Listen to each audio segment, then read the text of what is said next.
তো আমি তাড়াহুড়া করে রেডি হলাম, এভাবেই জাস্ট সিম্পলভাবে রেডি হয়েছি, বের হয়ে যাব এখন। খুব তাড়াতাড়ি রেডি হয়েছি, এখন জাস্ট দেখতেছেন খুব ফাস্ট ব্রিদিং নিচ্ছি। আমাকে আগে জানিয়ে রাখেনি, হুট করে বলতেছে বের হও, তো এর জন্য ফাস্ট রেডি হওয়া আর কি। তো ইগনোর মাই রুমের ডেকোরেশন, খুব অগোছালো হয়ে আছে। তা আমি এখন ঝটপট বাসা লক করব, লক করে বের হয়ে যাব। বাসায় যেহেতু আমি একা, বাসা লক করে যেতে হবে। সো দেখা হচ্ছে কোথায় যাচ্ছি সেখানে গিয়ে। তার কোনো অবস্থা দেখেন, পুরো রাস্তা জ্যাম, পুরোটা রাস্তা জ্যাম হয়ে আছে, কোনো হাঁটার কোনো জায়গা নাই, স্টাক হয়ে আছে পুরা। অবশেষে কঠিন রাস্তা পার হইলাম, এখন যাচ্ছি সামনে, দেখি নেক্সট ডেস্টিনেশন কি আছে। আজকে যে দিক দিয়ে যাচ্ছি ওই দিকেই জ্যাম, কেন জানি না, যেদিকে যাচ্ছি ওই দিকেই জ্যাম আজকে, কপালটাই খারাপ।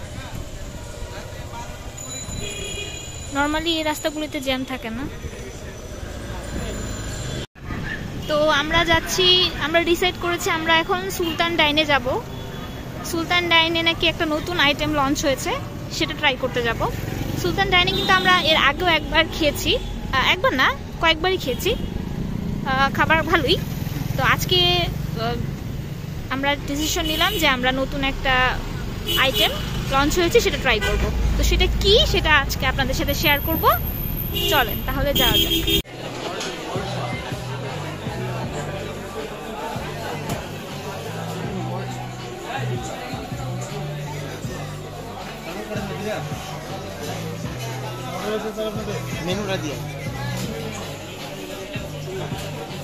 এত মানুষ, আমি এখানে যতবার আসি কখনো একটু খালি দেখি না, স্পেস সবসময় এরকম ফুল থাকে।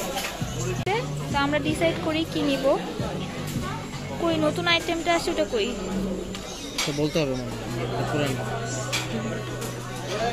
আচ্ছা এখানে তো এতক্ষণে নিশ্চয়ই আপনারা বুঝে গিয়েছেন আমরা কোথায় গিয়েছি। আমরা খেতে চেয়েছিলাম সুলতান ডাইন্সের একটা স্পেশাল আইটেম লঞ্চ হয়েছে, সেটা হচ্ছে পোলাও উইথ বিফ চাপ, কিন্তু সেটা আনফর্চুনেটলি আমরা গিয়ে পাইনি, কারণ এটা সকালের আইটেম হিসেবে থাকে। আমরা যেহেতু ডিনার করতে গিয়েছিলাম তখন এটা ছিল না। যাই হোক, আমরা অর্ডার করেছিলাম বাসমতি কাচ্চি, আর ছিল রোস্ট, আর নিয়েছিলাম বোরহানি এবং বাদামের শরবত, যেটা আমাকে খেতে দেখলেন একটু করে।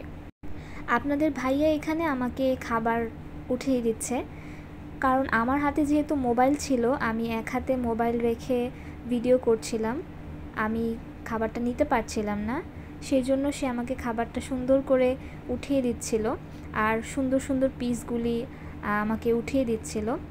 তারপর আমরা খুব মজা করে খেলাম। সুলতান ডাইনের খাবারগুলি সবসময় খুব মজা হয়। এক একটা বাসমতি রাইসের প্লেটারে মিনিমাম 4টা করে মাংসের পিস ছিল, যদিও পিসগুলি খুব একটা বড় না, মাঝারি থেকে ছোট সাইজের। আর কিছু পিস থাকে মাংসওয়ালা, কিছু পিস থাকে হাড্ডিওয়ালা, এভাবে ওরা মিক্সচার করে দিয়ে থাকে। আর রোস্টটা আমি সেদিন খেতে পারিনি, অনেক বেশি ফুল হয়ে গিয়েছিল, তাই রোস্টটা পার্সেল করে বাসায় নিয়ে আসছিলাম। তো আমাদের খাওয়া দাওয়া শেষ, এখন বাসার দিকে রওনা করছি। অলমোস্ট কিন্তু 10টা বেজে গেছে। ভালোই একটা টাইম স্পেন্ড করলাম, ভালোই খাওয়া দাওয়া করলাম।